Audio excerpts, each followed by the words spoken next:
Last decade of India's developmental journey என்று சொல்லுவோம். உலக பொருளாதார நாடுகள் அனைத்துமே வளர்ச்சி பாதையில் இருந்த பொழுது, குறிப்பாக யூபிஏ 1 யூபிஏ 2 இந்தியாவிலே எங்கேயும் பார்க்காத அளவுக்கு மிக அதிகமாக ஊழல் குற்றச்சாட்டுகள், முன்னேற வேண்டிய நாட்டை அரசியல் காரணத்துக்காக பின்னோக்கி வைத்திருந்தார். 2014க்கு பிறகு நம்முடைய நாட்டினுடைய உண்மையான சக்தியை நாம் பார்த்துக் கொண்டிருக்கின்றோம். 9 ஆண்டு காலத்தில் நம்ம பிரதமர் அவர்கள் சொல்லுகின்றார்கள், முதலாக நம்முடைய நாட்டில் ஒரு புவர் என்கின்ற ஒரு வார்த்தையை நம்ம மாற்றி இருக்கின்றோம். ஒரு ஏழை மக்களால் எதுவும் செய்ய முடியாது, அவர்களால் நாட்டினுடைய வளர்ச்சிக்கு பிரயோஜனம் இல்லை என்கின்ற ஒரு காலகட்டம் காங்கிரசினுடைய மனதில் இருந்தது. எல்லாம் உடைத்து நாட்டில் இருக்கக்கூடிய அனைவரையும் கூட நம்ம நாட்டினுடைய முன்னேற்ற பாதையில் அழைத்துக் கொண்டு வந்திருக்கின்றோம். இது தொடர்ச்சியாக நம்ம ஒரு துறையில கூட நம்ம பார்க்கலாம். ராஜீவ்காந்தி அவர்கள் பிரதமராக இருந்த பொழுது ஒரிசால ஒரு இடத்துல சொன்னாங்க, டெல்லியிலிருந்து நம்ம 100 ரூபாய் அனுப்பி வைக்கிறோம் அப்படின்னா அது கடைக்கோடி மாநிலத்தில் இருக்கக்கூடிய கடைக்கோடி மனிதனுக்கு செல்லும் பொழுது 85 ரூபாய் எங்கேயோ காணாம போயிருது, 85% காணாம போயிருது. வெறும் 15% பணம் மட்டும்தான் அங்கே சென்று சேருகிறது என்று சொன்னார்கள். ஆனா இன்னைக்கு நாம் பார்க்கும் பொழுது டெல்லியிலிருந்து மத்திய அரசிலிருந்து 100 ரூபாய் அனுப்பி வைத்தால் தமிழ்நாட்டில் இருக்கக்கூடிய கடைக்கோடி கிராமத்தில் இருக்கக்கூடிய நம்முடைய சகோதரனுக்கு முழுவதுமாக அந்த 100 ரூபாய் வருது. 100% எந்தவித லீக்கேஜும் இல்லாமல் ஒரு மத்திய அரசினுடைய திட்டத்தை நம்மால் செய்ய முடிகிறது. இது இந்திய வளர்ச்சி பாதையிலே மிகப்பெரிய ஒரு மாற்றம். இது அதுதான் குறிப்பாக முன்னாடி ஸ்லைட் போங்கண்ணா, சொன்னதுக்கு அப்புறம் மாத்துக்கண்ணா, முன்னாடி ஸ்லைட் போங்க. குறிப்பாக நமக்கு ரொம்ப பெருமையான ஒரு விஷயம் என்னவென்றால், இந்த கொரோனாவை எப்படி அடிப்படையில் நாம் கையாண்டோம் என்று. கொரோனா வந்த புதிதிலே உலக நாடுகள் அனைத்தும் கூட தயாராக இருப்பதாக சொன்னார்கள். அமெரிக்கா தயார் என்று சொன்னார்கள், ஐரோப்பிய நாடுகள் தயார் என்று சொன்னார்கள். ஆனால் இந்த கொரோனா காலகட்டத்தை சரியான கையாண்ட ஒரே நாடு நம்முடைய தாய்நாடு இந்திய திருநாடு மட்டும்தான். அமெரிக்காவில் இன்னைக்கும் நம்ம பார்த்தோம்னா பெருமில்லியன் டெத் கம்பேர் பண்ணி பார்க்கும் பொழுது, யூரோப்பில் பெருமில்லியன் டெத் கம்பேர் பண்ணி பார்க்கும் பொழுது பாப்புலேஷனுக்கு இந்தியாவை விட பல மடங்கு இருக்கிறது. அது குறிப்பாக நம்முடைய பிரதமருடைய தொலைநோக்கு பார்வை அனைத்தும் நம்முடைய மேக் இன் இந்தியா, ஆத்ம நிர்பார் பாரத், சுயசார்பு இந்தியா, அதன் அடிப்படையில் இந்த கொரோனாவை கையாண்டு இருக்கின்றோம். இன்னைக்கு நாம கிட்டத்தட்ட 220 கோடி டோஸ் இந்தியாவில் இருக்கக்கூடிய அனைத்து பிரஜைகளுக்கும் அளித்திருக்கின்றோம். அதுவும் அந்த டோஸ் என்பது யார்கிட்டையும் போய் கையெழுத்து வாங்க வேண்டியதில்லை. நம்முடைய வீட்டு வாசலுக்கு, வீட்டுக்கு அருகில் இருக்கக்கூடிய பிரைமரி ஹெல்த் சென்டருக்கு அனுப்பி இந்தியாவில் ஒரு பெரிய கொரோனா காலகட்டத்தில் ஒரு பெரிய ஒரு சேவையை செய்திருக்கின்றோம் என்றால் நம்முடைய அரசு, நம்முடைய பாரத பிரதமர் நரேந்திர மோடி அவர்கள் செய்திருக்கின்றார். அதனால்தான் அங்க நீங்க பாத்தீங்கன்னா தெரியும், எந்தவித டிஸ்பாரிட்டியும் இல்லாமல் அனைவரையும் சமமாக மதித்து, விஐபி கல்ச்சர் இல்லாம, குறிப்பாக முன்கள பணியாளர்களுக்கு முக்கியத்துவம் கொடுத்து, வயதானவர்களுக்கு முக்கியத்துவம் கொடுத்து, அந்த அடிப்படையில் தான் நடந்தது. யாருமே எங்கேயும் குற்றம் சுமத்த முடியாது. நான் கியூவை பைபாஸ் பண்ண, விஐபி கலாச்சாரத்தில் முதல்லயே போய் நான் டோஸ் போட்டுக்கிட்டேன். இன்னைக்கு 220 கோடி டோஸ் நம்ம போட்டிருக்கோம். கொரோனா இல்லாத ஒரு நாடாக நம்முடைய தாய்நாட்டை நாம் மாற்றியிருக்கின்றோம். இது ஒரு பெரிய சாதனையாக நாம் அனைவரும் கூட பார்க்கின்றோம். குறிப்பாக 2014க்கு பிறகு நம்முடைய ஏழை மக்கள் என்கின்ற ஒரு வார்த்தையை பயன்படுத்தினோம். India is a land of rich, at the same time India never cared about poor என்கின்ற ஒரு மேலை நாட்டினுடைய வாசகத்தை உடைத்து நம்முடைய பாரத பிரதமர் அவர்கள் இன்னைக்கு 3.5 கோடி வீடுகளை கட்டி கொடுத்திருக்காங்க. 3.5 கோடி வீடுல 3.5 கோடி குடும்பம் இருக்கின்றார்கள். இந்த 9 ஆண்டுகள்ல இந்த 3.5 கோடி குடும்பம் என்பது சராசரியா நீங்க பாத்தீங்கன்னா 10 கோடி பேருக்கு மேல அந்த வீட்டுல வசிக்கிறாங்க. முதல் முறையாக அவர்களுடைய காலகட்டத்தில், அவர்களுடைய பரம்பரையில முதல் முறையாக ஒரு பக்கா கான்கிரீட் வீட்டை அவங்க பாக்குறாங்க. அந்த வீடு அவர்களுக்கு பெரிய மகிழ்ச்சியை கொடுத்திருக்கிறது. எல்லாவற்றையும் தாண்டி அவங்களுக்கு ஒரு டிக்னிட்டி, செல்ஃப் எஸ்டீம் அந்த வீடு கொடுத்திருக்கு. இது ஏழைகளுக்காக நம்முடைய அரசு தொடர்ந்து இருப்பது என்பதற்காகத்தான் இந்த கொண்டாட்டமே நாம் என்ன சொல்லுகின்றோம் என்றால், சேவா, சுசாசன் அண்ட் கரீப் கல்யாண் என்று சொல்லுகின்றோம். சேவை, நல்லாட்சி, ஏழைகளுக்கான அரசு, இது மூன்றையும் மையமாக வைத்துத்தான் இந்த 1 மாத காலம் இந்தியா முழுவதுமே, தமிழகம் உட்பட நம்முடைய எல்லா புரோகிராமுமே இருக்கும். 2014 பிரதமர் கண் முன்னால் அந்த மிகப்பெரிய சேலஞ்ச் அனைவருக்கும் சுகாதாரத்தை கொண்டு வர வேண்டும் என்று. ஸ்வச் பாரத் மிஷன் 1 அது முடிந்து இப்ப ஸ்வச் பாரத் மிஷன் 2 இருக்கும். சுதந்திரத்திற்கு பிறகு 1947 இருந்து 2014 வரை மொத்தமாக கட்டப்பட்ட டாய்லெட் என்பது 6.5 கோடி டாய்லெட், 6 கோடியே 54 லட்சம் டாய்லெட் கட்டியிருந்தாங்க. ஆனா 2014 இருந்து 9 ஆண்டுகள்ல 11 கோடியே 72 லட்சம் டாய்லெட் நம்ம கட்டியிருக்கோம். முதலாக அவர்களுக்கு அந்த கண்ணியம் கொடுத்திருக்கோம், டிக்னிட்டி கொடுத்திருக்கோம். இதற்கு முன்பு நம்ம பத்திரிகை நண்பர்கள் உங்க செய்தியிலேயே பார்ப்போம், ஊருக்கு ஒதுக்குப்புறத்திலே காலையிலே 4 மணிக்கு ஒதுங்கிய இளம்பெண்ணை கற்பழித்தார்கள் என்கின்ற நியூஸ் எல்லாம் 2010க்கு முன்னாடி பேப்பர்ல சாதாரணமா வரும். இன்னைக்கு அதை போன்று எதுவும் இல்லை என்றால் பிரதமர் அவர்கள் தொலைநோக்கு பார்வையிலே 11 கோடி 72 லட்சம் டாய்லெட் கட்டியிருக்காங்க. தமிழகத்தில் 55 லட்சம் கழிப்பறைகள் நாம் கட்டியிருக்கின்றோம். அதை நம்ம குறிப்பாக இன்று பார்க்கும் பொழுது சகோதரர்களே, 2014 ரொம்ப முக்கியமான ஒரு டேட்டா. 2014 அவருக்கு ஒரு சேர் போடுங்க முன்னாடி. 2014 பிரதமர் அவர்கள் ஆட்சிக்கு வந்த பொழுது கிராமப்புறத்தில் மொத்தமாக 39% கிராமப்புற வீட்டில் மட்டும்தான் கழிப்பறை வசதி இருந்துச்சு. only 39% of rural household at toilet. இன்னைக்கு அந்த டேட்டாவை நீங்க பார்க்கலாம். 9 ஆண்டுகள்ல அது 100 என்பதை நம்முடைய காலகட்டத்தில் பார்க்கிறோம். நம்முடைய காலகட்டத்தில் 100% என்பதை நம்ம அச்சீவ் பண்ணியிருக்கோம். 100% கிராமப்புறத்தில் நம்ம டாய்லெட் கட்டி கொடுத்திருக்கோம். பிரதமருடைய மற்றும் ஒரு பெரிய கனவு, ஒரு குடும்பத்திற்கும் கூட குடிதண்ணீர் என்பது பைப்பில் வரணும், சுகாதாரமான முறையில் குடிதண்ணீர் வர வேண்டும் என்பது பிரதமருடைய கனவு. இது பிரதமருடைய கனவு மட்டுமல்ல, கர்மவீரர் காமராஜர் ஐயாவுடைய கனவு. அவருடைய இல்லத்திற்கு மட்டும் குடிதண்ணீர் பைப்பில் வரக்கூடாது என்பதை தாயிடம் வலியுறுத்தி அந்த பைப்பை பிடுங்கி வெளியே எரிஞ்சாரு கர்மவீரர் காமராஜர் ஐயா. இன்னைக்கு பெருமையா சொல்லலாம், 12 கோடி வீடுகளுக்கு முதலாக குடிதண்ணீர் என்பது பைப்பில் போயிருக்கு. பைப்பில் சுத்தமான சுகாதாரமான குடிதண்ணீர் அவர்களால் குடிக்க முடியுது.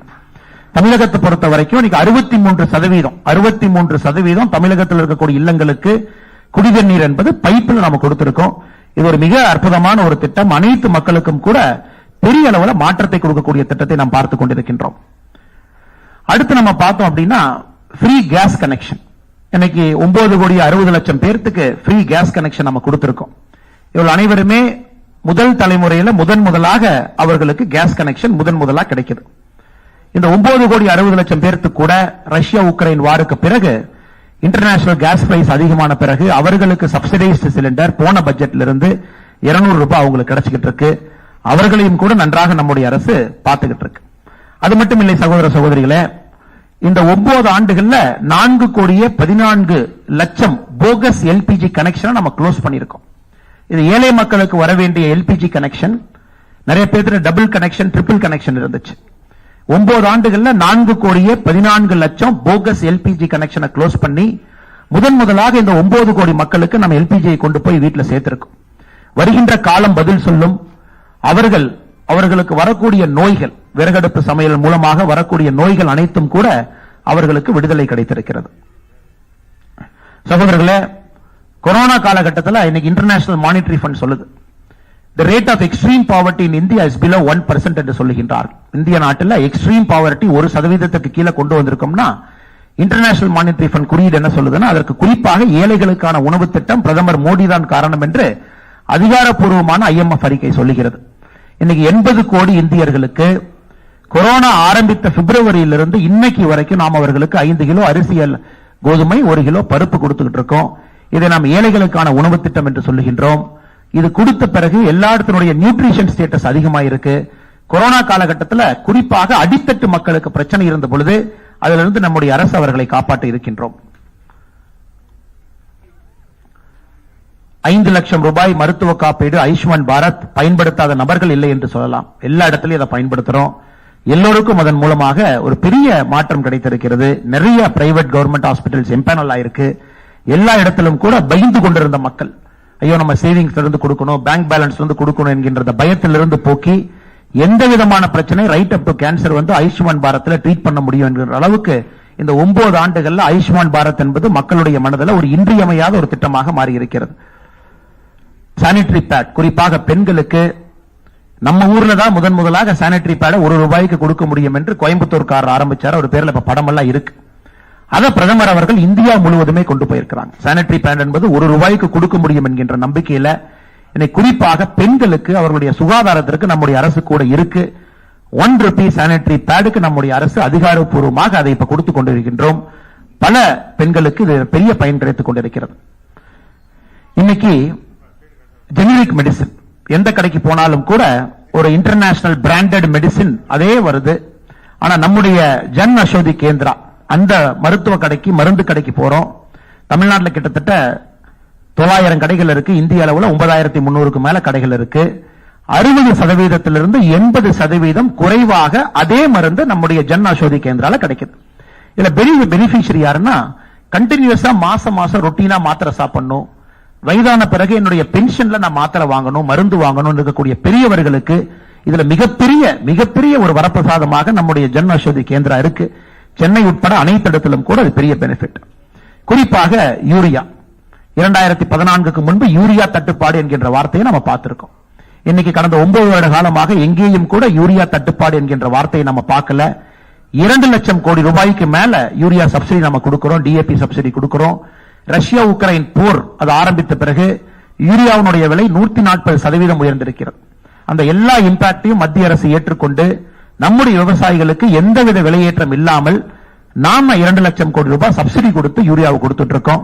அது மட்டும் இல்ல, இன்னைக்கு 6000 கோடி ரூபாய் PM கிசான் சம்மான் நிதியில 3 முறை 2000 2000 2000 3 முறை நம்ம கொடுக்கிறோம். தமிழகத்தில் கிட்டத்தட்ட 36 லட்சம் விவசாயிகளுக்கு மேல பயன்பெறாங்க. இந்தியாவில் 11 கோடி விவசாயிகள் பயன்பெறாங்க. இது விதையிலிருந்து அனைத்துக்கும் கூட நம்முடைய மத்திய அரசு அவங்க கூட நம்ம நிக்கிறோம். இதை தாண்டி நாம் பார்க்கும் பொழுது நம்முடையது அப்பீஸ்மெண்ட் பாலிடிக்ஸ் இல்ல, இது ட்ரூ சோஷியல் ஜஸ்டிஸ். ஒரு நிஜமாலுமே ஒருத்தர் சோஷியல் ஜஸ்டிஸ் சாம்பியன் அப்படின்னு நம்ம சொல்றோம். தமிழ்நாட்டை பொறுத்தவரை இது சோஷியல் ஜஸ்டிஸ் மண், சமநீதி சமூக நீதி மண் என்று நாம் அனைவரும் பெருமையாக மார்த்தட்டிக் கொள்கின்றோம். இன்னைக்கு இந்திய அளவில் ஒரு தலைவரை சமநீதி சமூக நீதிக்கு போராடியவர் நம்ம சொன்னோம்னா அந்த பெயர் நம்முடைய பாரத பிரதமர் நரேந்திர மோடி அவர்களுக்கு மட்டும்தான் செல்ல வேண்டும். அப்பீஸ்மெண்ட் பாலிடிக்ஸ் இருந்த நாட்டை இன்னைக்கு சமநீதி சமூக நீதி கொண்டு வந்திருக்காங்க. ரிசர்வேஷன்ல புதிய புதிய கம்யூனிட்டியை நம்ம ஆட் பண்ணிருக்கோம். குறிப்பாக ஓபிசி கமிஷனுக்கு கான்ஸ்டிடியூஷனல் ஸ்டேட்டஸ் நம்ம கொடுத்திருக்கோம். SC ST ஸ்டேட்டஸ் நாம விஸ்தாரப்படுத்தியிருக்கோம். தமிழ்நாட்டில் சமீபத்தில் நாம பார்த்தோம், குருவிக்காரர் நம்முடைய நரிக்கரோர் சமுதாயத்தை ST கேட்டகரிக்கு முதலாக கொடுத்து பல ஆண்டுகளாக இருந்த கோரிக்கையை பிரதமர் அவர்கள் நிறைவேற்றி இருக்கின்றார்கள். அதெல்லாம் தாண்டி பொருளாதார அடிப்படையிலே 10% எக்கனாமிக்கலி வீக்கர் செக்ஷன் அவர்களுக்கு ஹையர் எஜுகேஷன் நம்முடைய அரசு கோட்டா கொண்டு வந்திருக்கு. அதுல குறிப்பாக ஏழை மக்கள், அதாவது எக்கனாமிக் ஸ்டேட்டஸ் இருக்கக்கூடிய ஏழை மக்களுக்கு அதுல பெரிய பெனிஃபிட் கிடைச்சிட்டு இருக்கு. Constitutional status for backward class commission பல ஆண்டுகளாக இருந்த அந்த எதிர்பார்ப்பை நம்முடைய அரசு நாம் பூர்த்தி செய்திருக்கின்றோம். குறிப்பாக திவ்யாங் மாற்றுத்திறனாளிகள் எப்பொழுதுமே போற்றி பாதுகாக்க வேண்டிய நம்முடைய சகோதர சகோதரிகள். இன்னைக்கு அந்த கேட்டகரியை நம்ம 7 to 21 கொண்டு போயிருக்கோம். நம்முடைய அமைச்சர் டாக்டர் ஜிதேந்திர சிங் அவர்கள் மினிஸ்டர் ஃபார், நம்ம ஏற்கனவே பேசணும், IAS IPS அதிகாரிகள் நடக்கக்கூடிய அந்த தேர்வு, அந்த பரீட்சை, குறிப்பாக அந்த டிபார்ட்மெண்ட் எல்லாமே நம்முடைய அமைச்சர் கட்டுப்பாட்டுக்கு வருது. நம்முடைய அமைச்சர் பேசும்பொழுது நிச்சயமாக சொல்லுவார்கள், 7 கேட்டகரியிலிருந்து 21 கேட்டகரிக்கு நம்ம ரைஸ் பண்ணனால முதல்ல நம்முடைய மாற்றுத்திறனாளி நண்பர்களுக்கு இது உங்களுக்கு பொருந்தாது, இது நீங்க 70% டிசபிலிட்டி இருக்கணும், 60% இருக்கணும், அப்படி இருந்ததெல்லாம் உடைத்து இன்னைக்கு அது 21 கேட்டகரியா நம்ம கொண்டு வந்திருக்கோம்.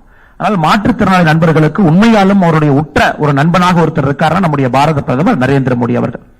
Next, progress with space. அதாவது நாம் செயல்பாடு மட்டுமல்ல, நம்முடைய செயல்பாடு மிக வேகமான செயல்பாடு, வேகத்துடன் நம்முடைய செயல்பாடு இருக்கு. நீங்க அதை பாத்தீங்கன்னா உங்களுக்கு தெரியும். சுதந்திர இந்தியாவில் 1947 இருந்து 2014 வரை மொத்தமாக நமக்கு இருந்த விமான நிலையங்கள் என்பது 74.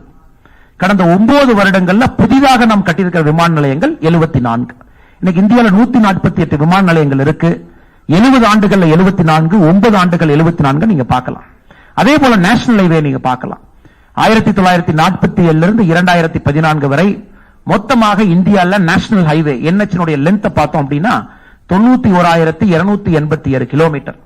9 வருஷத்துல நம்முடைய அரசு 53,868 கிலோமீட்டர் கட்டியிருக்கும். இதுல சாதனை என்ன அப்படின்னாங்க, அந்த நேஷனல் ஹைவேயை பொறுத்தவரை 7 கிலோமீட்டர் 8 கிலோமீட்டர் சராசரியாக ஒரு நாளைக்கு NH போட்டுட்டு இருந்ததை இன்னைக்கு நாம ஒரு நாளைக்கு 40 கிலோமீட்டர் நேஷனல் ஹைவே ஒரு நாளைக்கு நம்ம போட்டுட்டு இருக்கோம். இது மிகப்பெரிய சாதனையாக நாம் பார்க்கின்றோம். இதை தாண்டி சகோதரர் வாட்டர்வேஸ் நம்முடைய ஐயா டாக்டர் அம்பேத்கர் அவருடைய கனவு. அம்பேத்கர் அவர்கள் வைஸ்ராய் கவுன்சில் ஒரு மெம்பராக இருந்து குறிப்பாக நம்முடைய நீர்வழி பாதைகளை பற்றி அம்பேத்கர் அவர்களுக்கு மிகப்பெரிய அறிவு இருந்துச்சு. அதை காங்கிரஸ் கட்சி சரியாக பயன்படுத்தவில்லை. அம்பேத்கருடைய ஆசை இந்தியாவுடைய நீர்வழி பாதைகளை முறையாக பயன்படுத்தி நாட்டினுடைய வளர்ச்சிக்கு ஆறுகளை முறையாக பயன்படுத்த வேண்டும் என்று. அந்த வாட்டர்வேஸ் என்கின்ற மனசே நமக்கு இல்லை. 2014 வரை நம்ம பார்க்கலாம், இந்தியாவில் வாட்டர்வேஸ் 0. இன்னைக்கு 111 தடங்கள் இருக்கிறது. 111 தடங்கள் இந்தியாவில் இருக்கு. அதுல கண்டெய்னர் ஷிப்ஸ் இருக்கு. மிகப்பெரிய அளவுல நம்ம கூட்ஸை டிரான்ஸ்போர்ட் பண்றோம் உள்நாட்டுக்குள்ள. அதை தாண்டி வேர்ல்டு கிளாஸ் ட்ரெயின் நம்ம எல்லாருக்கும் கூட பெரிய கனவு, இந்தியாவுக்குள்ள வேர்ல்டு கிளாஸ் ட்ரெயின் நமக்கு வரணும், அதுவும் அஃபோர்டபிள் காஸ்ட் வரணும். நேற்று நம்முடைய முதலமைச்சர் அவர்கள் புல்லட் ட்ரெயின் ஜப்பான் போயிருக்காங்க. ஆனா புல்லட் ட்ரெயின் ஜப்பான்ல ஒரு சாதாரண மனிதன் போக முடியாது. முதலமைச்சர் அவர்கள் அந்த புல்லட் ட்ரெயினுடைய டிக்கெட் ரேட்டை போடல. ஏன்னா நிறைய பேர் புல்லட் ட்ரெயின்ல போயிருக்கோம், ஜெர்மனியில் நாம எல்லாம் போயிருக்கோம். அந்த டிக்கெட் ட்ரெயின் என்பது அந்த டிக்கெட்டை பாத்தீங்கன்னா அது ஒரு சாதாரண மனிதன் அஃபோர்ட் பண்ணக்கூடிய டிக்கெட் இல்ல. இந்தியாவில் புல்லட் ட்ரெயின் நாளை காலைல கொண்டு வரலாம். அஃபோர்டபிலிட்டி கெப்பாசிட்டி நமக்கு இருக்கணும். ஆனா இன்னைக்கு வந்தே பாரத் எக்ஸ்பிரஸ் வந்து அஃபோர்டபிள் கெப்பாசிட்டி. ஒரு சாதாரண ஏழை குடும்பத்துல சாதாரண நடுத்தர மக்கள் இன்னைக்கு வந்தே பாரத் வந்து 4 months advance booking. Coimbatore to Chennai அடுத்த 4 மாதங்களுக்கு டிக்கெட் இல்ல, அட்வான்ஸ் புக்கிங்ல போயிட்டு இருக்கு. வந்தே பாரத் ஏறி பார்க்கணும், போய் பார்க்கணும், எக்ஸ்பீரியன்ஸ் பண்ணணும், அந்த 360 டிகிரி ரொட்டேட்டிங் சேரை பார்க்கணும், அந்த விஸ்தா டோம பார்க்கணும் அப்படிங்கிற அளவுக்கு வந்தே பாரத் என்பது மக்களுடைய மனதில் போயிருக்கு. 2014 வரை நம்ம ட்ரெயின்ல எந்த விதமான முன்னேற்றமும் பண்ணல. ஆனா இன்னைக்கு 9 வருஷத்துல 20 வந்தே பாரத் ட்ரெயின்ஸ் எக்ஸ்பிரஸ் நாம் உருவாக்கி இருக்கோம். பிரதமருக்கு முக்கியமாக நன்றி சொல்ல வேண்டும். எல்லா மாநிலத்திற்கும் ஒரு வந்தே பாரத் இல்ல. தமிழகத்தை பொறுத்தவரை கோயம்புத்தூர் சென்னை இரண்டுக்கும் ஒரு வந்தே பாரத், மைசூர் பெங்களூர்ல இருந்து சென்னைக்கு வரக்கூடிய இன்டர்ஸ்டேட் வந்தே பாரத் ஒன்று 2 வந்தே பாரத் பிரதமர் அவர்கள் தமிழக மக்களுக்கு கொடுத்திருக்கின்றார்கள். இந்த நேரத்தில் நாம் அனைவரும் பிரதமருக்கு நன்றி சொல்வதற்கு நாம் கடமைப்பட்டிருக்கின்றோம். சகோதரர்களே, அடுத்து மெட்ரோ. மெட்ரோ என்பதுதான் ஒரு சிட்டியினுடைய கன்ஜெக்ஷனை குறைக்கும். கன்ஜெக்ஷன் குறையும் பொழுது மக்களுடைய நேரம் என்பது ஆக்கப்பூர்வமான விஷயங்களுக்கு போகும். ஒரு டிராபிக் ஜாம்ல மாட்டி 3 பஸ் மாறி போறது எல்லாம் உடைத்து 2014 வரை மெட்ரோ என்பது 5 மாநகரத்தில் மட்டும்தான் இருந்துச்சு. கடந்த 9 வருஷத்துல புதிதாக மெட்ரோவை 15 மாநகரத்துக்கு கொண்டு போயிருக்கும். இன்னைக்கு 20 மாநகரத்தில் இந்தியாவில் மெட்ரோ இருக்கு. அதுல 15 மாநகரம் என்பது நாம் ஆட்சிக்கு வந்த பிறகு இந்த 9 வருஷத்துல நம்ம செஞ்சிருக்கோம். All India Institute of Medical Science தமிழகத்தினுடைய எய்ம்ஸ் மதுரை 2026 பிப்ரவரி மார்ச்ல கம்ப்ளீஷன் பண்ணி மக்களுடைய பயன்பாட்டுக்கு வர இருக்கு. 2014 வரை 7 எய்ம்ஸ் இருந்துச்சு. 9 ஆண்டுகள்ல 15 புதிய மருத்துவ கல்லூரிகள், எய்ம்ஸ் கல்லூரிகள் உருவாக்கப்பட்டிருக்கிறது. மெடிக்கல் காலேஜ் சார் வந்து டாக்டர் சாருக்கு தெரியும். 2014 வரை 641 மருத்துவக் கல்லூரி, 9 ஆண்டுகள்ல அதை நாம இரட்டிப்பு பண்ணிருக்கோம். இன்னைக்கு 700 புதிய மருத்துவக் கல்லூரிகள் நம்ம கொடுத்திருக்கோம். எங்களுக்கு சிறிய வருத்தம் தான், பிரதமர் அவர்கள் ஒரு கொடுமையாக நாட்டு மக்களுக்கு தேடி தேடி மருத்துவக் கல்லூரி கொடுக்கறாங்க. தமிழகத்துக்கு ஒரே நேரத்தில் 11 கொடுத்தாங்க. ஆனா சின்ன சின்ன விஷயங்களை கூட மாநில அரசு செய்யாம இன்னைக்கு தமிழகத்தில் 3 மருத்துவக் கல்லூரியினுடைய ஸ்டேட்டஸ் ரத்து செய்யப்படக்கூடிய நிலைமையில் இருப்பது எங்களுக்கு ஒரு வருத்தம் தான். The state government of Tamil Nadu hasn't followed certain conditions for our medical college. Whatever our PM sir has gifted to Tamil Nadu 11 medical college, 3 medical colleges are on the verge of closure, sir. அதே போல மருத்துவ சீட்டுகளை பார்க்கும் பொழுது 2014 வரை 82,466 பேர் மருத்துவம் படிச்சாங்க. ஆனா அந்த 9 வருஷத்துல புதிதாக 69,663 மருத்துவர்களை உருவாக்கி இருக்கும். அதாவது நம்மை பொறுத்தவரை எல்லோரும் மருத்துவர் ஆகலாம் என்கின்ற வாய்ப்பை உருவாக்குவதற்கு 2 விஷயங்களை செஞ்சிருக்கும். Merit based plus social justice based, இரண்டும் சேர்ந்து நீட் மூலமாக மருத்துவம்.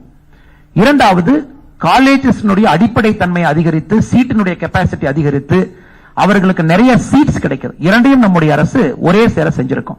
ஐஐடி 2014 வரை 16 ஐஐடி, புதிதாக 7 ஐஐடி உருவாக்கி இருக்கின்றோம். ஐஐஎம் 2014 வரை 13, புதிதாக 7 உருவாக்கி இருக்கின்றோம். யூனிவர்சிட்டி பல்கலைக்கழகத்தை பொறுத்தவரை 2014 வரை 723, புதிதாக 390 பல்கலைக்கழகத்தை உருவாக்கி இருக்கின்றோம். இது மிக முக்கியமான ஒரு திட்டத்தை நம்முடைய பிரதமர் அவர்கள் கையில் எடுத்திருக்கின்றார்கள். இப்ப யூரியா என்பது ஒரு பாட்டில். முதல்ல யூரியா என்பது மூட்டையில் நாம் எடுத்துட்டு வருவோம். கடைக்கு போய் நின்று மூட்டை எடுத்து தோல்ல சுமந்து கொண்டு வருவோம். இன்னைக்கு பிரதமரை பொறுத்தவரை, முன்னாடி ஸ்லைடுக்கு போங்க, பிரதமரை பொறுத்தவரை இன்னைக்கு லிக்விட் நானோ யூரியா பிளான்ட் என்கின்ற ஒரு சர்வதேச தரத்துல உலகத்துல முக்காவாசி நாட்டில் இல்லாத டெக்னாலஜி நம்ம கொண்டு வந்து நானோ யூரியா ஒரு பாட்டில் நீங்க யூரியா எடுத்துட்டு வரலாம். ஒரு மூட்டை யூரியா ஒரு பாட்டில் யூரியா அளவுக்கு குவான்டிட்டியை நம்ம குறைச்சிருக்கோம். அதை விட அதிகமான வீரியத்தன்மை இருக்கக்கூடிய வேர்ல்ட்ஸ் ஃபர்ஸ்ட் லிக்விட் நானோ யூரியா பிளான்ட் நம்ம போட்டிருக்கோம். இது வந்து விவசாய பெருமக்களுக்கு மிகப்பெரிய ஒரு மாற்றத்தை கொடுக்கக்கூடிய திட்டத்தை கொண்டு வந்திருக்கின்றோம். அடுத்து நம்ம பார்த்தோம் அப்படின்னாங்க, காங்கிரஸ் ஆட்சி காலத்துல குறிப்பாக 2004 14 வரை அவர்கள் டிலே என்று சொன்னார்கள். மோடிஜி அவர்கள் டெலிவர் என்று சொல்லுகின்றார்கள். எல்லா காரணமும் கூட ஏதோ ஒரு காரணத்திற்காக டிலே பண்ணாங்க. இன்னைக்கு சரையு கேனல் ப்ராஜெக்டாக இருக்கலாம், போகிபீல் பிரிட்ஜ், கோசி ரயில், மகாசேத்து பிரிட்ஜ், கொல்லம் பைபாஸ், இது அனைத்தும் கூட சர்வதேச அளவில் மிக பிரம்மாண்டமான உள்கட்டமைப்பு இந்தியாவிலே நம்முடைய மோடி அரசு மக்களுக்கு கட்டி அர்ப்பணித்திருக்கின்றோம். இப்ப ரயில்வே ஸ்டேஷன் நம்ம பார்க்கும் பொழுது அது வந்து ஒரு ஏர்போர்ட் அளவுக்கு நம்முடைய ரயில்வே ஸ்டேஷனை வந்து நம்ம உயர்த்தி இருக்கின்றோம். குறிப்பாக இன்னைக்கு நம்ம சில ரயில்வே ஸ்டேஷன் இந்தியாவில் பை நேம் நம்ம சொல்ல வேண்டிய கடமை நமக்கு இருக்கு. இன்னைக்கு இந்தியாவில் இருக்கக்கூடிய போபால் இருக்கக்கூடிய ராணி Kamalapati station, Gandhi Nagar station, மும்பையினுடைய CSMT, இதெல்லாம் வந்து உலக அளவில் இருக்கக்கூடிய ஒரு ரயில்வே ஸ்டேஷனை விட சிறந்த ரயில்வே ஸ்டேஷனாக இந்த மூன்றும் உலக தரத்தில் இன்னைக்கு நாம் பெருமையோடு சொல்லிக்கலாம். அதே போல அகமதாபாத்தில் இருக்கக்கூடிய சபர்மதி ரயில்வே ஸ்டேஷனுக்குள்ள ஒரு மல்டி மோடல் ஹப்பாக ஒரே ரயில்வே ஸ்டேஷனுக்குள்ள ரயில்வே ட்ரெயின் வரும், மெட்ரோ வரும், வரக்கூடிய அகமதாபாத் மும்பை புல்லட் ட்ரெயின் வரும். நாம் எல்லாமே நோடல் சென்டராக ரயில்வே ஸ்டேஷனுடைய கனவு காண்கின்றோம். ஒரு ரயில்வே ஸ்டேஷன்ல எல்லா மோடல் டிரான்ஸ்போர்ட் வந்து மெர்ஜ் ஆகணும். Gandhi Nagar railway ஸ்டேஷனுக்குள்ள 5 star hotel இருக்கு. மக்கள் ரயில்வே ஸ்டேஷனுக்குள்ள உலகத்தரம் வாய்ந்த ஒரு 5 ஸ்டார் ஹோட்டல். தமிழ்நாட்டிற்கும் கூட ரயில்வே ஸ்டேஷனை துரிதப்படுத்தக்கூடிய அடுத்த கட்டத்துக்கு எடுத்து சென்ற பணிகள் இப்போது ஆரம்பித்திருக்கின்றோம். அதுவும் வேகமாக செல்லும். நிச்சயமாக வரக்கூடிய காலத்தில் நாமும் அடுத்த வருஷம் பிரஸ் மீட் நடக்கும் பொழுது பெருமையாக சொல்லுவோம், தமிழகத்திலும் கூட இந்த ரயில்வே ஸ்டேஷன் உலகத்தரத்துக்கு நாம் உயர்த்தி இருக்கின்றோம் என்று. அதே போல காஷ்மீர் வந்து நம்ம ஐயாவுடைய பிறந்த ஊர். அங்கே அவர்கள் பேராசிரியாக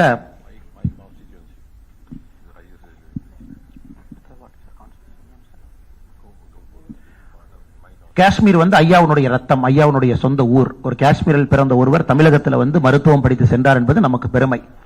குறிப்பாக இந்த வேர்ல்ட்ஸ் ஹையஸ்ட் ரயில்வே பிரிட்ஜ், சென்னப் நதியின் மீது இருக்கக்கூடிய பிரிட்ஜ் ஐயாவுடைய லோக்சபா தொகுதி உதம்பூர்ல இருக்கு. இதுதான் வேர்ல்ட்ஸ் ஹையஸ்ட் ரயில்வே பிரிட்ஜ்.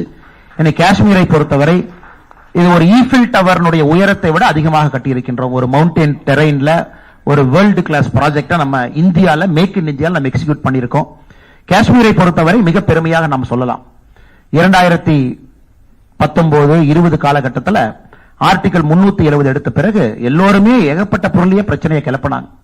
2022 காஷ்மீருக்குள்ள அதிகமான சுற்றுலா நண்பர்கள் 2022 போயிருக்காங்க. 1 கோடி இந்தியர்கள் காஷ்மீரை சாராதவங்க காஷ்மீருக்குள்ள சுற்றுலாக்கு போயிருக்காங்க. காஷ்மீர் என்பது இன்னைக்கு அதிகமான பொருளாதாரம் வரக்கூடிய நாடாக, மாநிலமாக மாறி இருக்கிறது நம்முடைய நாட்டுக்குள்ள. ஆனால் காஷ்மீரை பொறுத்தவரை 370 எடுத்த பிறகு மிகப்பெரிய வளர்ச்சி பாதையில் இருக்கு. வேர்ல்ட்ஸ் டாலஸ்ட் ஸ்டாச்சு நம்முடைய சர்தார் வல்லபாய் பட்டேல் அவர்களுடைய ஸ்டாச்சு கேவடியால குஜராத்தில் நம்முடைய மோடிஜி அவர்கள் நாட்டுக்கு அர்ப்பணித்திருக்கின்றார்கள். ஒரு நாளைக்கு செல்லக்கூடிய நம்முடைய டூரிஸ்ட் மட்டும் பார்த்தோம் அப்படின்னா எவ்வளவு பேர் போய் பார்க்கறாங்க. எல்லாருமே இதை வரும்பொழுது எதிர்க்கட்சி நண்பர்கள் சும்மா பேச வேண்டும் என்பதற்காக கிண்டல் பண்ணாங்க. அவ்வளவு பெரிய ஸ்டாச்சு வேணுமா, இந்த பணத்தை வேற இடத்துக்கு கொடுக்கலாமா? நாட்டினுடைய ஒரு அடையாள சின்னமாக, நாட்டு மக்களுக்கு ஒரு ஊக்குவிப்பு கொடுப்பதற்காக இந்த சர்தார் வல்லபாய் பட்டேல் ஸ்டாச்சு கேவடியால இன்னைக்கு ஒரு நாளைக்கு ஆயிரக்கணக்கான டூரிஸ்ட் அங்க போறாங்க. பிரதமர் அவர்கள் முக்கியமான மீட்டிங்க அந்த கேவடியா ஸ்டாச்சுல கீழே இருக்கிற கான்பரன்ஸ் கால்ல நடத்துறாங்க. 2 வருடங்களுக்கு முன்பு டிஜிபியினுடைய கான்பரன்ஸ் அங்க நடந்துச்சு. ஒரு G20 கான்பரன்ஸ் அங்க நடத்தினாங்க. சோ இது ஸ்டாச்சு மட்டுமல்ல, இது சிம்பாலிக் ஸ்டாச்சு மட்டுமல்ல, இந்தியாவுடைய மிக முக்கியமான நிறைய மீட்டிங்ஸ் வந்து பிரதமர் அவர்கள் தனிப்பட்ட முறையில் அவர்கள் கேவடியால சர்தார் வல்லபாய் பட்டேல் ஸ்டாச்சு இருக்கக்கூடிய கான்பரன்ஸ் கால்ல நடத்தி காட்டிக் கொண்டிருக்கின்றார்கள். இதெல்லாம் நமக்கு ரொம்ப பெருமையான விஷயம். யாராவது நம்முடைய நண்பர்கள் இந்தியாவில் சில மாவட்டங்கள் இன்னைக்கும் பனிகாலத்தில் 6 மாத காலம் கட் ஆஃப் அவர்களால் அந்த மாவட்டத்திலிருந்து வெளியே வர முடியாது. லால் ஸ்மித்தி ஒரு வேலி, இந்த லால் ஸ்மித்தி நம்ம என்ன சொல்றோமோ ஹிமாச்சல் பிரதேஷ், உத்தராகண்ட் அந்த பகுதியில் இருக்கக்கூடியது, பனி டைம்ல அந்த மாவட்டத்தினுடைய மக்கள் வெளியே வர முடியாது. காரணம் ரோடு எல்லாமே மூடிடும். இன்னைக்கு மணாலியிலிருந்து லால் ஸ்மித்திக்கு நாம விண்டர்ல பனிக்காலத்தில் போக முடியும். 10,000 ஃபீட் உயரத்துல அட்டல் டனலை கட்டியிருக்கும். குறிப்பாக நம்ம இங்கிருந்து நிறைய பேர் எதிர்க்கட்சி தலைவர்கள் கிண்டல் பண்றாங்க, அட்டல் டனல் ஏன் கட்டினீங்க? அங்கிருப்பவர்களும் இந்தியர்கள் தான். அவர்களும் இந்தியா முழுவதுமே 6 மாத காலம் சுற்றுவதற்கு அவர்களுக்கும் உரிமை இருக்கு. அவங்க சம்மர்ல மட்டும்தான் லாஸ்மித்தியிலிருந்து வெளியே வர வேண்டும் என்கின்ற அவசியம் இல்ல. விண்டர்ல வராத ஒரு பகுதி இந்தியாவை இன்னைக்கு அக்சசபிலிட்டி நம்முடைய பாரத பிரதமர் நரேந்திர மோடி அவர்கள் அட்டல் டனல் மூலமாக கொடுத்திருக்கின்றார்கள். மணாலியிலிருந்து லே நண்பர்கள் யாராச்சும் சுற்றுப்பயணம் அந்த பக்கம் போயிருந்தீங்கன்னா முதல் எடுக்கக்கூடிய நேரத்தை விட இன்னைக்கு 5 மணி நேரம் குறைத்திருக்கின்றோம். அதுவும் ஆல் வெதர் ரோடு இந்த டனல் நம்ம கொடுத்திருக்கோம். பிஎம் கதிசக்தி பிஎம்னுடைய மிக ஒரு உயர்ந்த கனவு இது. இந்தியாவுடைய இன்ஃப்ரா என்பது ஒரு வேர்ல்டு கிளாஸ் இன்ஃப்ராஸ்ட்ரக்சராக எடுத்து செல்ல வேண்டும் என்பது பிரதமருடைய கனவு. ரயில்வேவாக இருக்கலாம், போர்ட்டா இருக்கலாம், ஏர்போர்ட்டா இருக்கலாம், ஹைவேஸா இருக்கலாம், அனைத்துமே உலகத்தரத்தை கொண்டு போகணும். காரணம் இன்னைக்கு இந்தியாவுடைய லாஜிஸ்டிக்ஸ் என்பது நம்முடைய ஜிடிபியில 13% லாஜிஸ்டிக்ஸ் காஸ்ட் இருக்கு. அதை மேலை நாடுகள்ல பாத்தீங்கன்னா வெறும் 4% தான் இருக்கு. ஏன்னா லாஜிஸ்டிக் காஸ்ட் குறையும் பொழுதுதான் அந்த பொருள் வேகமாக ஒரு இடத்துக்கு செல்ல முடியும், அந்த பொருளுடைய விலையும் குறையும். இந்த கதிசக்தியினுடைய நோக்கம் என்பது நம்முடைய லாஜிஸ்டிக்ஸ் காஸ்ட், ஒரு பொருள் 100 ரூபாய்னா அந்த பொருளுடைய டிரான்ஸ்போர்ட் காஸ்ட் இன்னைக்கு 13 ரூபாய் இருக்கு. மேலை நாடுகள்ல 4 ரூபாய் இருக்கு, அமெரிக்கால, யூரோப்ல. அந்த 13 ரூபாயில இருந்து கீழே கொண்டு வருவதற்கு தான் கிட்டத்தட்ட பிரதமர் அவருடைய கனவு. இந்த கதிசக்தி மூலமாக அடுத்த 20 ஆண்டுகளுக்கான கனவு பிரதமர் கொண்டு வந்திருக்கின்றார்கள். அதை நீங்க அடுத்த ஸ்லைட்ல பாப்பீங்க. குறிப்பாக இந்த கதிசக்தி மூலமாக ஆல்ரெடி நம்ம ஏற்கனவே பேசுனது போல காந்தி நகர்ல மல்டி மோடல் டிரான்ஸ்போர்ட் பேசணும், போர்ட்ஸ் எல்லாம் பேசணும். இதனுடைய வீரியத்தை வருகின்ற காலத்தில் நம்ம பார்ப்போம். மிக பெருமையாக ஒரு இந்தியனாக நாம் சொல்லலாம், இன்னைக்கு உலகத்திற்கு நாம் பாடம் எடுத்துக் கொண்டிருக்கின்றோம். ஆன்லைன் பண பரிவர்த்தனை எப்படி செய்வது என்பது அமெரிக்கர்களுக்கு நாம் பாடம் எடுத்துக் கொண்டிருக்கின்றோம். இந்த G20ல இந்தியா வந்து முக்கியமாக ஒரு 3 குறிக்கோளை வச்சிருக்கோம். அதுல ஒரு குறிக்கோள் G20 நாடுகளுக்கு இந்தியாவுடைய நாலேஜை டிரான்ஸ்பர் பண்ணணும், டிஜிட்டல் டிரான்சாக்சனை டிரான்ஸ்பர் பண்ணணும். அதுல பார்க்கும் பொழுது டைரக்ட் பெனிஃபிட் டிரான்ஸ்பர் வந்த பிறகு ஆதார் லிங்க் பண்ண பிறகு நாம் ஏற்கனவே சொல்லியது போல 4,14,00,000 போகஸ் எல்பிஜி கனெக்ஷன் நம்ம மூடி இருக்கோம். 4,71,00,000 ரேஷன் கார்டை நம்ம க்ளோஸ் பண்ணிருக்கோம். ஃபேக் ரேஷன் கார்டு இந்தியாவில் 4,71,00,000 ஃபேக் ரேஷன் கார்டு இருந்துச்சு, அதையும் நாம் எடுத்திருக்கின்றோம். இந்த டிபிடி மூலமாக ஜன்தன் அக்கவுண்ட், அதாவது முதலாக யாருக்கு பேங்க் அக்கவுண்ட் இல்லையோ நாம் உருவாக்கி கொடுத்த ஜன்தன் அக்கவுண்ட்ல இன்னைக்கு வரைக்கும் நிறைய பேர் சொல்லுவாங்க ஜன்தன் அக்கவுண்ட மோடிஜி திறந்துட்டாங்க, என்ன பண்ணிருக்காங்கன்னு. மிக பெருமையாக சொல்லுகின்றோம், ஜன்தன் அக்கவுண்ட்டுக்கு இன்னைக்கு வரைக்கும் 1,90,000 கோடி ரூபாய் ஜன்தன் அக்கவுண்ட்டுக்கு நம்முடைய அரசு டிரான்ஸ்பர் பண்ணிருக்கோம். வெறும் அக்கவுண்ட் மட்டும் இல்ல, 1,90,000 கோடி ரூபாய் ஜன்தனுக்கு போயிருக்கு. அதை பார்க்கலாம். நம்மை பொறுத்தவரை ஜன்தன், ஆதார், மொபைல் இந்த மூன்றையும் இணைத்து இந்தியாவில் மிகப்பெரிய புரட்சிகரமான ஒரு பொருளாதார மாற்றத்தை நம்முடைய பிரதமர் கொண்டு வந்திருக்காங்க. அதான் ஜாம் நம்ம சொல்றோம். உலக நாடுகள்ல இன்னைக்கு ஹார்வர்ட் பிசினஸ் ஸ்கூல்ல ஜாம் கேஸ் ஸ்டடி இருக்கு. இந்தியாவுடைய jam, J stands for Jan Dhan, A stands for Aadhaar, M stands for mobile. இந்த மூன்றையும் இணைத்து ஒரு பொருளாதார மாற்றத்தை கொண்டு வந்திருக்கின்றோம். ஸ்காலர்ஷிப், இன்சூரன்ஸ், பென்ஷன், அவர்களுக்கு தேவையான அனைத்தும் கூட ஆன்லைன்ல 100 ரூபாய் மோடிஜி அனுப்பிச்சு வச்சாருன்னா 100 ரூபாய் நம்ம வங்கி கணக்கு வருது. அனைத்தும் இந்த டிஜிட்டல் ரெவல்யூஷன் மூலமாக அது சாத்தியம். தமிழ்நாட்டில் இருக்கக்கூடிய நம்முடைய முன்னாள் நிதியமைச்சர் அவர்கள் கிண்டல் பண்ணாங்க. பாராளுமன்றத்தில் நம்முடைய டிமானிட்டைசேஷன் வந்த பிறகு ஏழை மக்களுக்கு இதை பத்தி தெரியுமா, இதெல்லாம் உங்களுக்கு பண்ண தெரியுமா, இதெல்லாம் கொண்டு வர்றீங்களே. இன்னைக்கு நம்ம பெருமையாக சொல்லுகின்றோம், நம்முடைய முன்னாள் நிதியமைச்சர் ஐயா பி சிதம்பரம் அவர்களுக்கு உலகத்தில் நடக்கக்கூடிய டிஜிட்டல் பண பரிவர்த்தனையில 40% இந்தியாவில் நடக்குது, வெறும் 21% அமெரிக்காவில் நடக்குது. பாத்துக்க எந்த அளவுக்கு ஸ்கேல். உலகத்தில் இருக்கக்கூடிய அனைத்து நாடுகள் நடக்கக்கூடிய டிஜிட்டல் பணவர்த்தனை, ஆன்லைன் டிரான்ஸ்பர் ஆஃப் மணி, அதுல 40% ஒரே நாடு நம்முடைய நாட்டில் நாம் நடக்குது. அப்படிப்பட்ட ஒரு மிகப்பெரிய ஒரு பொருளாதாரத்திற்கான அடித்தளத்தை நாம் அமைத்திருக்கின்றோம். ஆத்ம நிர்பார் பாரத், சுயசார்பு இந்தியா, நேற்று பாராளுமன்ற கட்டடத்தை நம்ம பார்த்தோம். அதுவும் ஆத்ம நிர்பார் பாரத், சுயசார்பு இந்தியாவுடைய அங்கமாக நாம் பார்க்கின்றோம். 1921 பிரிட்டிஷர் கட்டின கட்டடத்திலிருந்து நம்முடைய நாட்டினுடைய டாடா ப்ராஜெக்ட் கட்டிய, நம்முடைய இன்ஜினியர்ஸ் கட்டிய, நம்முடைய எம்பிக்கள் அனைவரும் சேர்ந்து போட்ட பிளான் படி கட்டிய பார்லிமெண்ட் ஓபனிங் பார்த்தோம். தமிழர்களுக்கு கிடைக்கக்கூடிய மிகப்பெரிய பெருமையை நம்ம பார்த்தோம். செங்கோல் அங்கே நிறுவியிருப்பதை நம்ம எல்லாம் பார்த்தோம். இந்த ஆத்ம நிர்பார் பாரத் எந்த அளவுக்கு மாற்றத்தை ஏற்படுத்தி இருக்கு நீங்க பாத்தீங்கன்னா, indigenously developed 5G technology. We are very proud as Tamilians, sir. Our IIT Chennai has contributed to this 5G technology testbed and very great infrastructure. இந்த 5G technology முழுவதுமாக இந்தியாவில் ரவுட்டர்ல இருந்து அதில் இருக்கக்கூடிய அனைத்து சிஸ்டமும் கூட முதலாக மேக் இன் இந்தியாவில் உருவாக்கப்பட்டது. நாம் பெருமையாக சொல்லலாம், அனைத்துமே நம்முடைய ஐஐடி சென்னையில் உருவாக்கி இந்திய மக்களுக்கு இந்த 5G டெக்னாலஜி நம்ம கொடுத்திருக்கோம். மொபைல் மேனுஃபேக்சரிங் நீங்க அடுத்த ஸ்லைட்ல பாப்பீங்க. இன்னைக்கு இந்தியா வந்து உலகத்துல 2வது பெரிய மொபைல் தயாரிப்பு நாடாக மாறி இருக்கின்றோம். முதல்ல 12வது இருந்தோம் 2014. இன்னைக்கு இன்டர்நெட் என்பது 2014க்கு முன்னாடி இன்டர்நெட் எங்க இருந்துச்சு? இன்னைக்கு வந்து நம்ம ஃப்ரீயா வந்து ஐபிஎல் மேட்சை ஹெச்டி குவாலிட்டியில எந்தவித பணமும் கொடுக்காமல் பார்க்கிற அளவுக்கு இந்தியால மொபைல் போன் டெக்னாலஜி இன்டர்நெட்டோட வந்திருக்கு. டிஜிட்டல் டிரான்சாக்சன்ல சிறு குறு பரிவர்த்தனை செய்யக்கூடிய நண்பர்களுக்கு நல்ல ஒரு பெரிய ஒரு ஆனந்தமான ஒரு முன்னேற்றம் ஏற்பட்டிருக்கிறது. இதே Atma Nirbhar Bharat record export of goods 761 கோடி ரூபாய்க்கு, 768 பில்லியன் டாலர் ரூபாய்க்கு மேல நம்முடைய கூட்ஸ் அண்ட் சர்வீசஸ் எக்ஸ்போர்ட்ஸ் நம்ம பண்ணியிருக்கோம்.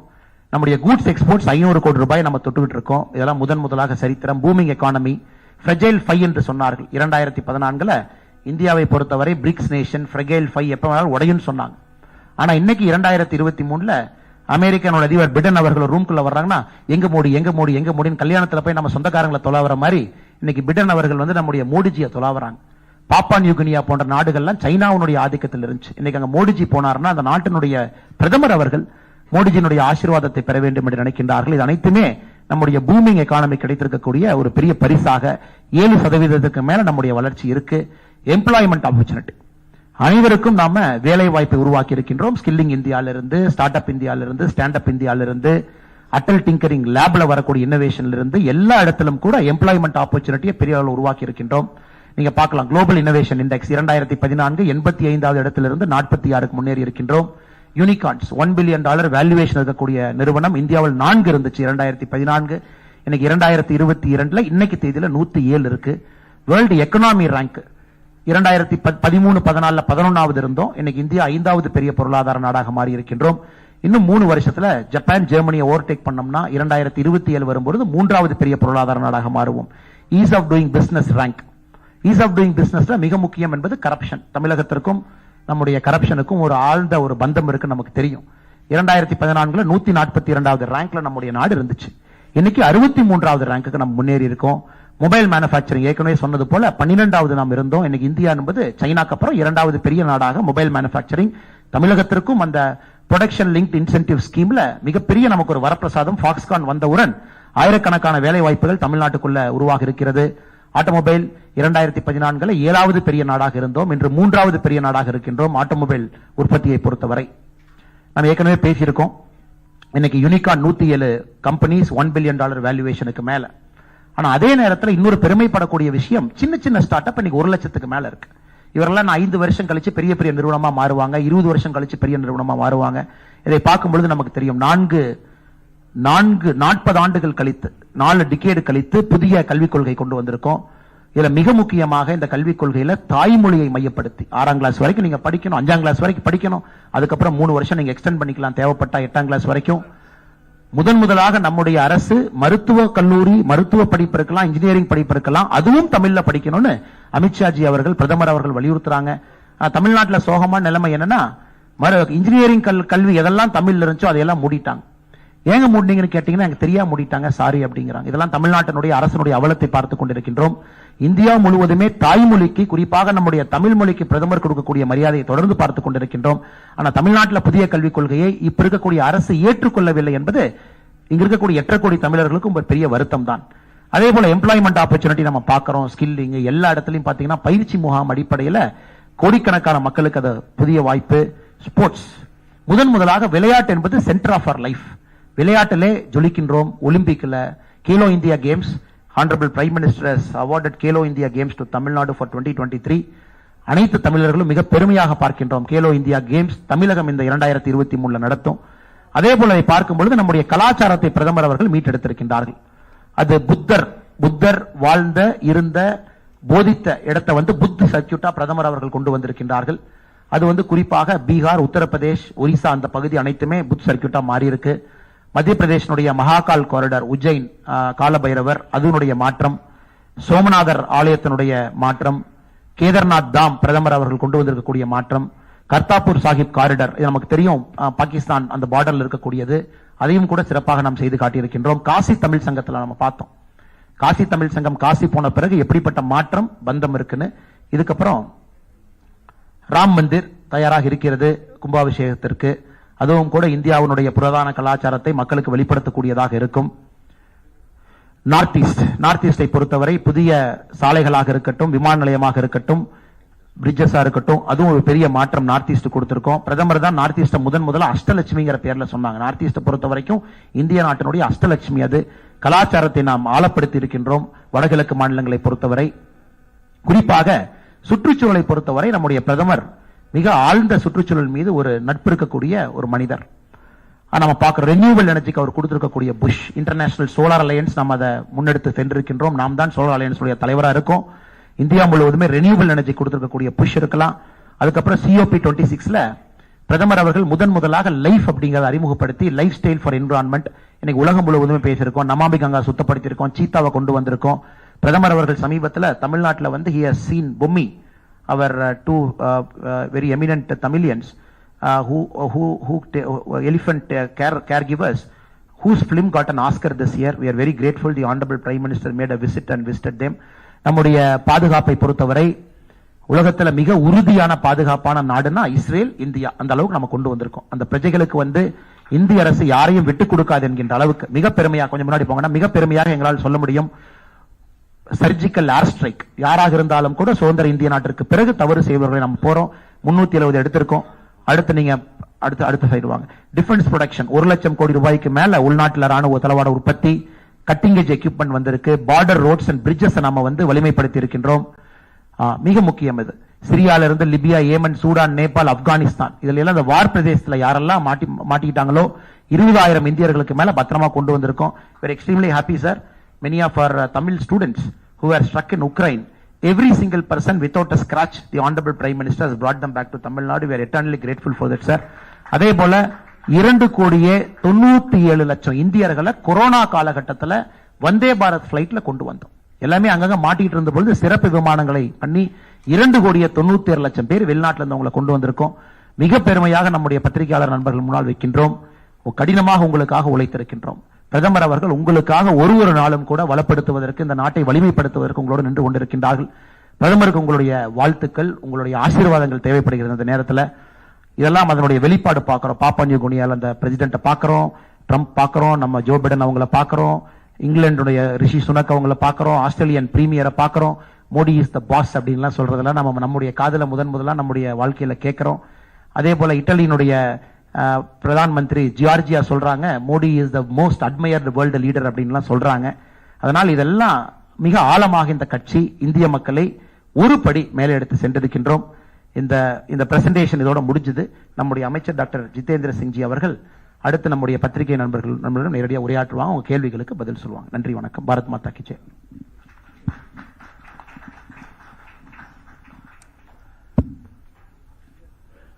Thank you, Annamalai ji. I hope all of them can understand English at least. Most of our media friends. Na pesra, but kunjum pesra. So wherever I get stuck, Annamalai can step in. Why I asked him to make this presentation, because it was not in Tamil version, so I said in fluent Tamil, let it be there. See, for the media friends and for all of us, the party men, because now we have to go to the different parts of Tamil Nadu, also educate our karyakartas over there, about 9 years. The best way to make people realize what is the difference is to ask them to compare it with what it was before 9 years, before 2014. See, if you see a person, you say you have grown weak. As a doctor, I say you have grown weak. I would say that only if I have seen him when he was not weak. If I am seeing him for the first time and he is like that, I will not be able to make out. So many of us, including the karyakartas who have seen what it was like 2014, can go and educate people. Meanwhile, in 9 years, a new generation has come. They have not seen what it was before 2014. And every year we are also getting lakhs of new voters, 18 plus. They have grown up only in these 9 years. When Modi ji gave us a golden era, and they would believe that this is the time India always had. But somebody has to tell them, and they had to be cautioned that before 2014, it was something different. And as responsible young citizens, they have to guard against the earlier times happening again. What the earlier governments were doing, whether Congress or the alliance governments. So if you do the comparison from what you saw in the presentation, you saw the figures. Before 2014, there was such a huge desperation in the country, pessimism. In fact, on the 26th of May 2014, around 6 o'clock in the evening, when the swearing in happened of Prime Minister Modi ji, I wrote a small piece. I said, this is the beginning of a journey from pessimism to optimism. Because for so many years, India was known to be a country of scams, scandals, coal scam, this scam, that scam. And our youth were also disillusioned. They were looking forward to go abroad. Many of them want to go to stay back in India. Now see what is it? It is the other way around. Modi ji has given India an esteem, and every Indian a sense of self-esteem and self-pride. That is the basic truth. He has made us feel proud as Indians. Whether we are living in India, even then, the diaspora, Indian diaspora who are settled outside, they are also being looked up with huge respect, which they were not enjoying earlier. Sometimes they were even hesitant to give their introduction. The world has started recognizing Indians' caliber, their capacity, their potential. And as you were seeing in the presentation, even startups, we are number 3 in the world, but even in the other countries, the startup groups are preferring Indian boys and girls, which was not happening earlier. And this has happened purely because of Prime Minister Modi. If you talk only of startups, in 2014 we just had 350. You have to compare with the earlier figures, then only you realize what it means. When you say 1 lakh, okay, 1 lakh means what? But somebody has to tell you that before 2014 we had only 350. It has gone up more than 300 times. That is the achievement of 9 years. Unicorns we have 115, out of which almost 35% are women-led. This was a country which was known to be not giving women their due or giving justice to women or giving them their share. Now women are in a leadership role. In these 9 years, we have moved on from women participation to women leadership. Earlier on, you used to say increase women participation. Now women are taking the lead and men has to be participants. And the world is now looking up to India because Modi ji has emerged as the tallest leader of the world and longest serving head of government, 23 years, first as Chief Minister, now as Prime Minister. Even among the contemporary, the present heads of government across the world, you compare. So many Prime Ministers changed in UK, presidents have changed in US. And that is why all these heads of government are looking up to Modi ji. You saw in this presentation, somebody is touching his feet, somebody is embracing him, because they are looking up to him for guidance, for advice.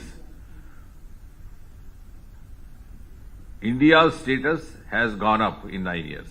That is the biggest achievement.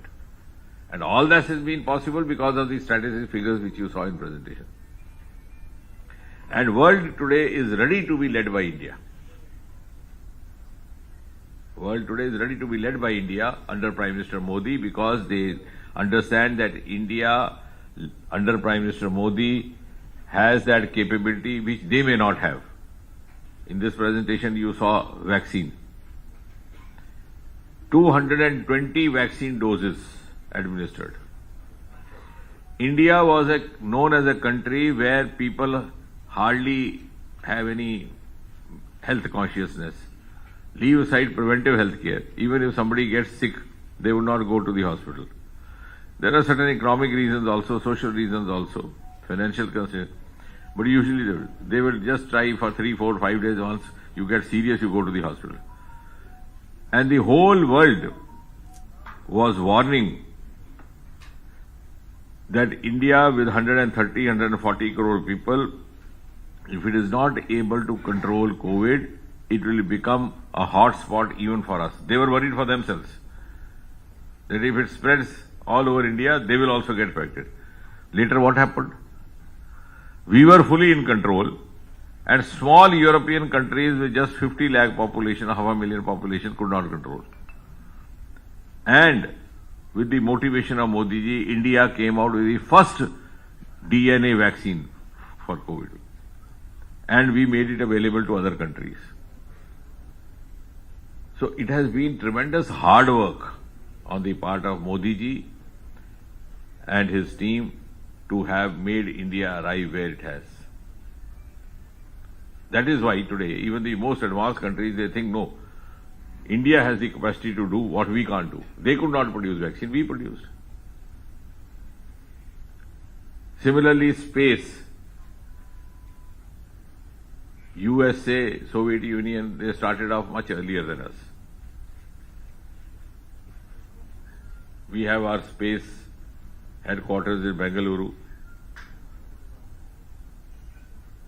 We started very late. Today, our space technology is as equally advanced as that of USA or even more. And we are launching the satellites prepared or developed by USA and UK from Sriharikota in Andhra Pradesh. And we are also earning revenue. When I was seeing the last figures, about 220 million euros earned by launching of UK satellites. And all this in 9 years. Earlier on, they had only, almost out of these 220, almost 187 million euros earned in these 9 years. Similarly, about $56 million earned from the USA satellites. So those countries which were ahead of us are today using our facility.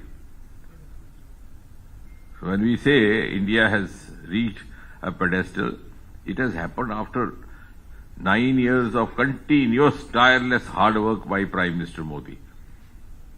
And he has given India a new culture. Culture which is based on objectivity, as he was mentioning EWS or aspirational district. That also we should go and tell people. Earlier on what happened? If I became minister, I would declare my district as backward district and give it all benefits. No, it's not like that. There is a dashboard, there are 40 parameters on the basis of which it is decided which district is backward or lesser developed in terms of health education or health facility, which one in education, which one in connectivity, and then to bring it at a par with the state first district and then national first district. Everything is scientifically, objectively done. Airports from 74 to increase to 148. How? Because Modi ji ensured wherever anything is required, it should be provided. Earlier on, what happened? In the Congress time, if I became aviation minister, I'll open an airport in my village, even if there was no passenger, no aircraft. We have seen this happening. Old timers have seen this. If I became railway minister, I will introduce a train to my village. That culture is gone. If we have developed Northeast, it is because Modi ji has given a culture of justice to all, appeasement to none. Wherever it is required, it has to be given. Otherwise, they would say, what is the fun? Northeast, you will hardly get any MPs. So what is the use of attending? And we must go and tell people, that is the comparison. Before 2014, the Prime Minister of India was himself MP from Northeast, from Assam. But since we did not follow that vote bank culture, similarly, all these reforms brought in by Modi ji are not only governance reforms or developmental reforms, they are also huge social reforms. For example, within 3 months, he issued an order, which Annamalai ji, being he's been in services, he will appreciate. I think 2014 May the government came, by September there was an order that the documents or certificates will no longer required to be tested by gazetted officer. Such a huge thing. That was a legacy of the British Empire. In villages, whenever we went to class 9, 10 and we were asked to get certificate tested, we didn't know from where to get a testing. It was not simply a governance reform. Modi ji sent out a message, look here, I have the courage to trust my youth. The youth of India are my children, I can trust them. If you are running a family, you do not trust your own son, your daughter, how will you run the family? Such a huge reform. Then within a year, he abolished interviews in the government recruitments. Earlier on, what was happening? We have seen it. We have gone through it. We have been the receiving end of this. A candidate will get 100% written. You would give him 0 in the interview. And somebody whom you want to favor, you give him 100 in interview, even if a written is 5 marks and he gets selected. By doing such favoritism, we were doing such great injustice, not only to the youth but to the mankind. In fact, to us, it was a sin. We were committing a sin. So this reform has held us back from committing that kind of a sin. Now for women, you were showing this Ujjwala, where 10 crore households were given gas connection. 10 crore means 10 crore families. Gas connection not only means ease of cooking, it also means protection of your health. So these reforms have multiple dimensions. When we started this scheme in my own constituency, we did a beneficiary summit, this Labharti. So usually I don't speak, I ask others to speak. Because if others speak about me, that is more useful in the election, rather I speak about myself. So one young lady came. She said earlier on I first used to go to fetch the wood for the kitchen. Then whole day I would be blowing into this. It will take me several hours to prepare food. The food would also not remain properly cooked and I would also get cough. And in the night I would get a scolding from my mother-in-law. She said, now difference is, in 1 hour my food is ready, my mother-in-law is happy, my cough is gone, and I don't know what to do. So I have now started working in a stitching shop. Second business, alternative business. So I asked her to join Mahila Morcha. She is now a very active member of our Mahila Morcha. Because, see, now what has happened through this example? You have used the energy of this young lady for nation building. That energy was going wasted in the kitchen. And she was also getting ill health. These reforms are going to change the entire scenario in the coming generation. Similarly, toilets. 12 crore female toilets. Gave them name Samman Ghar or Izzat Ghar. Earlier what was happening? Women, many of the villages, parents were not sending girls to school because there was no toilet. I am telling you fact. These we have to tell people. These figures are okay. What you are this you will get all the copies. But how to interpret these figures? What is the implication? What is the spirit behind that? I have myself seen many people will not be sending, or the girl herself will refuse going. Because I can't stay in the school for 8 hours. Boys can go here, there to ease themselves, she can't. And those who went, because of holding back urine, they would get urinary infection, all those things. All those problems these girls were getting. What a huge service. Now, this is not only, I said there are 3 S. I was talking Lucknow. I said this security, also respect, and also convenience. So in Hindi, you can, I said it sounds Suraksha, Samman, Suvidha. Suvidha means you gave convenience to her. Suraksha means you protected her, otherwise she had to go out in the field. That was also sometimes a risk in the going in the morning. I have seen villages where women used to wait till morning, and before the men folk woke up, they had to go out to the field at a particular time. Early morning, 3 o'clock, 4 o'clock. I come from that background. We have seen those places because there was no facility. Where does a woman go? Afterwards, the day starts. They were working against the nature.